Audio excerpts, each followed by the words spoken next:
रामकृष्ण हरी मंडळी श्री स्वामी समर्थ येत्या 19 एप्रिलला म्हणजेच रविवारी आलेली आहे अक्षय तृतीया। हिंदू कॅलेंडरच्या मुख्य तारखांपैकी एक म्हणजे अक्षय तृतीया। आपल्या हिंदू धर्मामध्ये हा दिवस जो आहे तर तो अत्यंत पवित्र मानला जातो।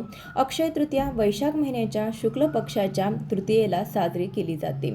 याला आखाती तीज असं देखील म्हटलं जातं।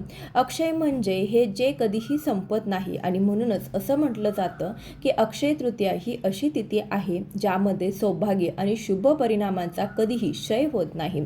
या दिवशी केलेलं कार्य मनुष्याच्या जीवनामध्ये कधी न संपणारे शुभ फळ देत असते। म्हणूनच असे म्हटले जाते की या दिवशी एखादी व्यक्ती जिंकल्यानंतरही चांगले कर्म आणि दान करते त्याचे शुभ परिणाम मोठ्या प्रमाणामध्ये मिळत असतात आणि शुभ परिणामांचा प्रभाव हा कधीही संपत नाही। अक्षय तृतीयेचा दिवस हा 3.5 शुभ मुहूर्तांपैकी एक शुभ मुहूर्त मानला जातो। त्यामुळे कोणतेही नवीन काम, लग्न, गृहप्रवेश किंवा मालमत्ता खरेदीसाठी या दिवशी पंचांग पाहण्याची गरज नसते। या दिवशी सोने किंवा चांदी खरेदी करणे खूप शुभ मानलं जातं, ज्यामुळे घरामध्ये लक्ष्मीचा वास राहतो आणि संपत्तीमध्ये वाढ होते। परंतु सोन्या चांदीचे भाव इतके वाढलेले आहेत की सर्वसामान्य लोकांना ते खरेदी करणं शक्य नाही आणि म्हणूनच यंदाच्या अक्षय तृतीयेला सोन्या चांदीपेक्षाही मौल्यवान तुम्हाला एक 5 रुपयाची वस्तू खरेदी करून आणायची आहे। या अक्षय तृतीयेला खरा मान या वस्तूचाच आहे। ज्या घरामध्ये ही एक वस्तू खरेदी केली जाते त्या घरातील दारिद्र्य नष्ट होऊन सोन्यासारखे दिवस येत असतात आणि त्या घरातील व्यक्तींचं नशीब बदलायला सुरुवात होते। त्या घराची भरभराट होते आणि घरामध्ये अखंड लक्ष्मी वास करते। तर अशी कोणती वस्तू आहे जी आपल्याला अक्षय तृतीयेच्या दिवशी खरेदी करायची आहे, कोणत्या वेळेत ही खरेदी करायची आहे, त्यानंतर या वस्तूचं काय करायचं आहे अशी संपूर्ण माहिती या व्हिडिओमध्ये मी तुमच्यासोबत शेअर करणार आहे। त्यामुळे तुम्ही हा व्हिडिओ स्किप न करता शेवटपर्यंत नक्की पहा। चॅनलवरती नवीन असाल तर सबस्क्राईब करा। असेच माहितीपूर्ण नवनवीन व्हिडिओज पाहण्यासाठी बेल आयकॉनलाही प्रेस करा। जेव्हा कधीही मी नवीन व्हिडिओज अपलोड करेन त्याचं नोटिफिकेशन सर्वात अगोदर तुम्हाला भेटेल आणि तुम्ही एक पण व्हिडिओ मिस करणार नाही। तसेच हाईप या बटनाला देखील क्लिक करा। तर पहा, ज्योतिषशास्त्रानुसार यंदाची अक्षय तृतीया विशेष फलदायी ठरणार आहे। अक्षय या शब्दाचा अर्थच जे कधीही संपत नाही असा होतो। याचा अर्थ असा आहे की या विशिष्ट ग्रहस्थिती दरम्यान हाती घेतलेल्या कामांचे परिणाम चिरस्थायी असतात। जेव्हा सूर्य आणि चंद्र हे दोन्ही ग्रह आपापल्या उच्च राशीमध्ये स्थित असतात तेव्हा हा योग जुळून येत असतो। यंदा अक्षय तृतीयेचा दिवस हा योग जो आहे तर तो जुळून आल्यामुळे या दिवशी विशिष्ट काही वस्तूंची खरेदी केल्याने आर्थिक लाभ, धनप्राप्ती होण्याची शक्यता आहे। यश आणि समृद्धी ही देखील त्यांच्या दारी चालून येते। सोबतच दीर्घकाळापासून प्रलंबित असलेली कामे अखेर पूर्णत्वास जातात। त्यांच्या आयुष्यामध्ये धन आणि सुखाचा ओघ वाढतो। आता या अक्षय तृतीयेच्या दिवशी ज्या घरामध्ये ही एक वस्तू खरेदी केली जाते त्या घरामध्ये पैशाचा ओघ हा वाढत असतो। आर्थिक समस्या या पूर्णपणे नष्ट होत असतात आणि देवी लक्ष्मी ही घरामध्ये स्थिर स्वरूपामध्ये वास करत असते। कारण अक्षय तृतीयेचा दिवस हा आपल्या घरामध्ये असलेली गरिबी, दरिद्रता घालवण्यासाठी खूप महत्त्वाचा दिवस मानला जातो आणि म्हणूनच जर तुमच्या घरामध्ये सतत पैशांच्या आर्थिक अडचणी येत असतील, कष्ट आणि मेहनत करूनही तुमच्या कष्टाला आणि मेहनतीला यश मिळत नसेल, सतत तुम्हाला इतरांकडून उसने पैसे घेण्याची वेळ लागत असेल किंवा कर्ज घेण्याची वेळ येत असेल किंवा तुम्ही एखाद्या व्यक्तीकडून कर्ज घेतलेलं आहे आणि ते कर्ज परतफेड करण्याचा तुम्ही पुरेपूर प्रयत्न करत आहात, परंतु कर्ज फेडण्यासाठी तुम्हाला योग्य तो मार्ग मिळत नसेल, तेवढा पैसा तुमच्याकडे येत नसेल, तर आवर्जून तुम्ही अक्षय तृतीयेच्या दिवशी ही जी वस्तू आहे तर ती खरेदी करायची आहे। ही जी वस्तू आहे तर ती माता लक्ष्मीला अत्यंत प्रिय आहे।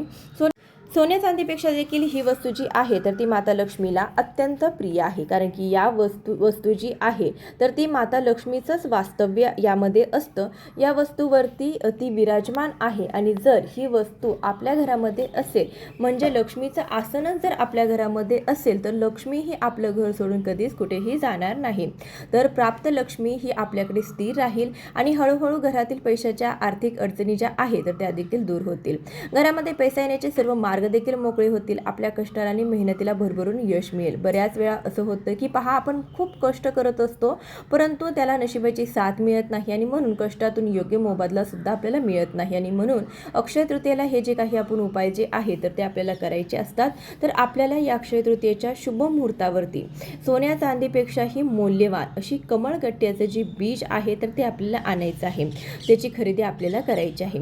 आता हे कमळगट्ट्याचे बीज जे आहे तर ते फक्त 5 रुपयांना आपल्याला मिळते. जिथे कुठे पूजा साहित्य आहे मिळत आहे तिथे तुम्हाला हे मिळून जाईल, किंवा जिथे फुलांचं भांडार आहे तिथे देखील तुम्हाला हे कमळगट्ट्याचं पीठ जे आहे तर ते तुम्हाला मिळून जाईल.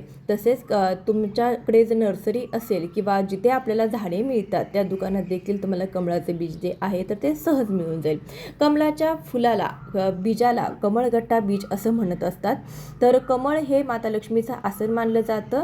त्यामुळे कमळाच्या बीजापाशी माता लक्ष्मीचं सदैव वास्तव्य असतं असं म्हणतात. म्हणून यश, कीर्ती आणि समृद्धी प्राप्तीसाठी कमळगट्ट्याचं बी हे खूप महत्त्वाचं मानलं जातं.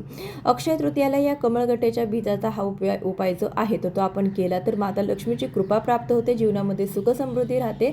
तसेच भगवान कुबेरांचा आशीर्वाद सुद्धा आपल्याला प्राप्त होत असतो. आता ही वस्तू कोणत्या वेळेमध्ये खरेदी करायची आहे तर पहा, ही वस्तू खरेदी करण्यासाठी तुम्हाला अक्षय तृतीयेच्या दिवशी सकाळी लवकर उठायचं आहे. अगदी ब्रह्ममुहूर्तावरती तुम्ही उठला तरी सुद्धा चालेल. त्यानंतर स्वच्छ स्नान करून घ्यायचं आहे. सर्वप्रथम आपल्या देवघरातील देवांची विधिवत पूजा करून घ्यायची आहे. त्यानंतर अक्षय तृतीयेच्या दिवशीच तुम्हाला हे जे बीज जे आहे तर ते खरेदी करायचं आहे. आदल्या दिवशी खरेदी करायचं नाही. अक्षय तृतीयेच्या दिवशी अगदी सकाळपासून ते संध्याकाळपर्यंत जेव्हा कधीही तुम्हाला शक्य होईल तेव्हा तुम्हाला हे बीज जे आहे तर ते खरेदी करून आणायचं आहे. आता हे बीज तुम्ही खरेदी करून आणल्यानंतर काय करायचं आहे, सर्वप्रथम तुमच्या देवघरातील दिवाला लावून घ्यायचा आहे. धूप, दीप, अगरबत्ती लावून घ्यायचं आहे. छान माता लक्ष्मीची पूजा करून घ्यायची आहे. भगवान विष्णूंची पूजा करायची आहे. त्यानंतर तुम्हाला हे बीज जे आहे तर ते एका तामणामध्ये ठेवायचं आहे. या बीजावरती तुम्हाला पंचामृताने आणि शुद्ध पाण्याने अभिषेक घालायचा आहे. अभिषेक करत असताना तुम्हाला महालक्ष्मी अष्टकमचं पठण करायचं आहे किंवा ओम श्री महालक्ष्मी नमः या मंत्राचा जप केला तरी सुद्धा चालेल. त्यानंतर हे जे बीज जे आहे तर ते स्वच्छ पुसून काढायचं आहे. त्यानंतर एक चांगली प्लेट आपल्याला घ्यायची आहे. त्या प्लेटमध्ये हळदी, कुंकू आणि पाणी मिक्स करून एक स्वस्तिक आपल्याला काढायचं आहे. स्वस्तिकमध्ये 4 बिंदू आणि कडेच्या 2 रेषा देखील द्यायला विसरायचं नाही. त्यानंतर त्या स्वस्तिकवरती तुम्हाला मुठभर तांदूळ अर्पण करायचे आहेत, ज्याला आपण अक्षदा असं म्हणतो. तर हे तांदूळ जे आहे तर ते घेताना शक्यतो कुठेही तुटलेले फुटलेले असे घेऊ नका. चांगले अखंड तांदूळ घ्या आणि पूजेमध्ये अखंड तांदूळच वापरला जातो, तरच त्याचं आपल्याला फळसुद्धा अखंड मिळत असतं. त्यानंतर तुम्हाला त्या तांदळावरती हळदी कुंकू व्हायचं आहे. एक लाल रंगाचं आणि किंवा पिवळ्या रंगाचं तुम्हाला छोटंसं कापड अंतरायचं आहे आणि हे कापड तुम्हाला त्या तांदळावरती ठेवायचं आहे. त्यानंतर त्या कपड्यामध्ये तुम्हाला हे जी कमळगट्ट्याचं बीज आहे तर ते ठेवायचं आहे. त्यानंतर तुम्हाला या कमळगट्ट्याच्या बीजसोबतच तुळशीचं मूळ भेटलं किंवा तुळशीचं मूळ तुम्हाला जर भेटलं तर ते देखील ठेवायचं आहे. तुळशीचं मूळ नाही भेटलं तर तुळशीची वाळलेली काडी जी असते तर ती देखील ठेवली तरी सुद्धा चालेल. बघा, तुळस जी आहे तर ते माता लक्ष्मीचं स्वरूप मानलं जातं. भगवान श्रीहरी विष्णूंना तुळसी अत्यंत प्रिय आहे, म्हणून आपल्याला तुळशीची काडी जी आहे, तुळशीचं मूळ जे आहे तर ते सुद्धा यासोबत ठेवायचं आहे. आणि यासोबतच आपल्याला 7 अख्खे काळे मिरे ठेवायचे आहेत. आपण स्वयंपाकघरामध्ये मसाल्यामध्ये आपण जे काळे मिरे वापरत असतो त्याला काळे मिरे जे आहे तर ते आपल्याला घ्यायचे आहेत. 7 मिरे घेतल्यानंतर ते देखील ठेवायचे आहेत. काळे मिरे का ठेवायचे तर बघा, आपल्या घरामध्ये असणारी नकारात्मकता, वाईट शक्ती, इडापिडा दूर करण्यासाठी हे काळे मिरे जे आहे तर ते खूप प्रभावी मानले जातात, म्हणून काळे मिरे ठेवायचे आहेत. या तिन्ही वस्तू तुम्ही या लाल किंवा पिवळ्या रंगाच्या वस्त्रामध्ये ठेवल्यानंतर त्याला हळदी, कुंकू, अक्षदा, फुल अर्पण करायचं आहे. धूप, दीप, अगरबत्ती ओवाळून घ्यायची आहे आणि त्यानंतर ह्या ज्या वस्तू आहेत त्या आपल्याला या कपड्यामध्ये बांधून घ्यायच्या आहेत. त्याची एक छोटीशी पोटली तयार करायची आहे. त्यानंतर ही पोटली आपल्याला अभिमंत्रित करायची आहे. त्यामध्ये एक दैवी शक्ती निर्माण करायची आहे. तर ती कशी करायची तर ही पोटली जी आहे तर ते आपल्या उजव्या हातामध्ये घ्यायची आहे. 108 वेळा तुम्हाला गायत्री मंत्राचं पठण करायचं आहे आणि त्यानंतर 1 वेळा तुम्हाला विष्णू सहस्रनामाचं पठण करायचं आहे. 1 वेळा कनकधारा स्तोत्राचं पठण करायचं आहे. यासोबतच तुम्हाला 3 वेळा महालक्ष्मी अष्टकमचं पठण करायचं आहे. या ज्या सेवा आहे तर त्या माता लक्ष्मीच्या अतिशय उच्च कोटीच्या सेवा मानल्या जातात. या सेवेने त्या पोटलीमध्ये एक दैवी शक्ती निर्माण होत असते. सकारात्मक लहरी या त्या पोटलीमध्ये तयार होत असतात, खेचल्या जात असतात आणि त्यानंतर ही जी पोटली जी आहे तर ती माता लक्ष्मी समोर आपल्याला ठेवून द्यायची आहे. फोटो असेल, मूर्ती असेल तिथे तुम्हाला समोर ठेवून द्यायची आहे. त्या प्लेटमध्ये आपण जे तांदूळ घेतलेले होते त्या पुन्हा त्या तांदळावरती ती पोटली ठेवून ती प्लेट जी आहे तर ती माता लक्ष्मी समोर आपल्याला ठेवायची.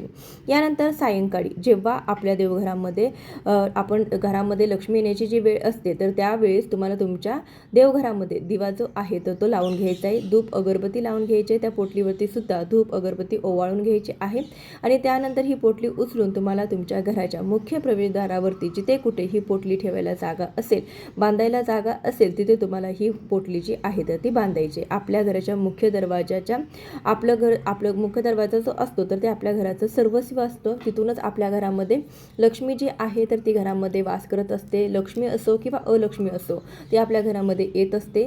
सकारात्मक नकारात्मकता जी आहे तर ती सुद्धा तिथूनच येत असते आणि चांगले लोक वाईट लोक हे सुद्धा तिथूनच येत असतात. आणि जेव्हा अशी पोटली तुमच्या मुख्य प्रवेशद्वारावरती असते तेव्हा आपल्या घरामध्ये अलक्ष्मी न येता फक्त लक्ष्मीच येते. कारण की आपल्या मुख्य प्रवेशद्वारावरती आपण ही जी पोटली बांधलेली आहे त्या पोटलीमध्ये कमळगट्ट्याचं बीज आहे म्हणजे माता लक्ष्मीचं आसन आहे. तुळशीचं मूळ आहेत किंवा तुळशीची काडी आहे म्हणजे माता लक्ष्मी तिथे आहे.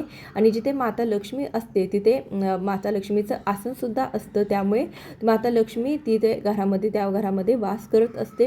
ही पोटली जेव्हा आपण आपल्या मुख्य प्रवेशद्वारावरती ठेवतो तेव्हा त्या घरामध्ये कुठलीही नकारात्मक ऊर्जा, कुठलीही इडापिडा, कुठलीही दरिद्रता ही प्रवेश करत नाही, आपल्या घरामध्ये येत नाही. कारण की आपण त्यामध्ये काळे मिरे जे आहे तर ते ठेवलेले असतात.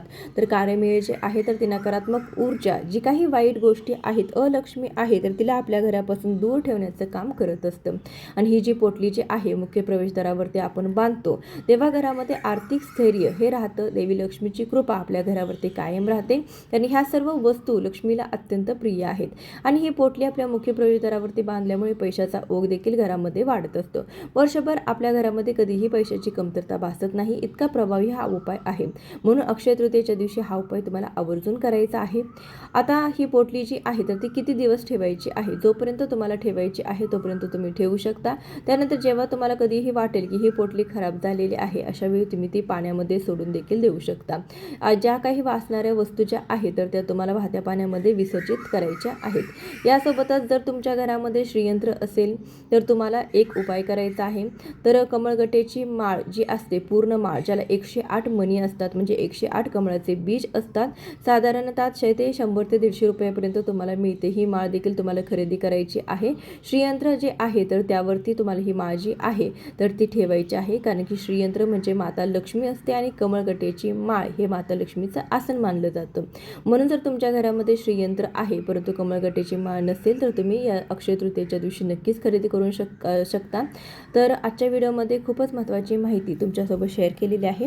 व्हिडिओ कसा वाटला कमेंटद्वारे आवर्जून सांगा. चॅनलवरती नवीन असाल तर सबस्क्राईब करा. असेच नवनवीन व्हिडिओज पाहण्यासाठी बेल आयकॉनलाही क्लिक करा.